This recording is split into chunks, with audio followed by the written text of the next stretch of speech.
ಲೋಕ ಕದನ ಗೆಲ್ಲಲು ಕಾಂಗ್ರೆಸ್ ನಾಯಕರ ಕಸರತ್ತು. ಚುನಾವಣಾ ಸಮಿತಿ ಸಭೆಯಲ್ಲಿ ಅಭ್ಯರ್ಥಿಗಳ ಆಯ್ಕೆ ಬಗ್ಗೆ ಚರ್ಚೆ. ಶೀಘ್ರದಲ್ಲೇ ಮೊದಲ ಪಟ್ಟಿ ಬಿಡುಗಡೆ.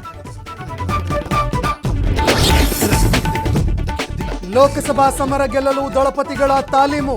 3 ಕ್ಷೇತ್ರಗಳಲ್ಲಿ ಎಚ್ಡಿಡಿ ಸಭೆ ಮೇಲೆ ಸಭೆ. ಎಲ್ಲರ ಅಭಿಪ್ರಾಯ ಪಡೆದು ಗೆಲುವಿಗೆ ತಂತ್ರ. ರಾಜ್ಯ ರಾಜಕೀಯದಲ್ಲಿ ದಲಿತ ಸಿಎಂ ಸಂಚಲನ. ಮಹದೇವಪ್ಪ ಹೇಳಿಕೆಗೆ ಕೆಲವು ಸಚಿವರು ಸಹಮತ. ಅಂಬೇಡ್ಕರ್ ಆಸೆ ವ್ಯಕ್ತಪಡಿಸಿದ್ದಾರೆ ಅಷ್ಟೇ ಎಂದ ಸಿಎಂ. ರಾಮೇಶ್ವರಂ ಕೆಫೆಯಲ್ಲಿ ಬಾಂಬ್ ಬ್ಲಾಸ್ಟ್ ಪ್ರಕರಣ. ಸುಳಿವು ಸಿಗದಂತೆ ಶಂಕಿತ ಬಾಂಬರ್ ಸಂಚಾರ. ಪೊಲೀಸರಿಗೆ ಸವಾಲಾದ ಬಾಂಬರ್ ಹೆಜ್ಜೆ ಗುರುತು. ಮಂಡ್ಯದಲ್ಲಿ ನಿಲ್ಲದ ಟ್ರಯಲ್ ಬ್ಲಾಸ್ಟ್ ಜಟಾಪಟಿ. ಬೇಬಿ ಬೆಟ್ಟದಲ್ಲಿ ಕಲ್ಲು ಗಣಿಗಾರಿಕೆ ಪರ ವಿರೋಧದ ಚರ್ಚೆ. ರೈತ ಮುಖಂಡರ ಜೊತೆ ಸಭೆ ನಡೆಸಿದ ಚಲುವರಾಯಸ್ವಾಮಿ.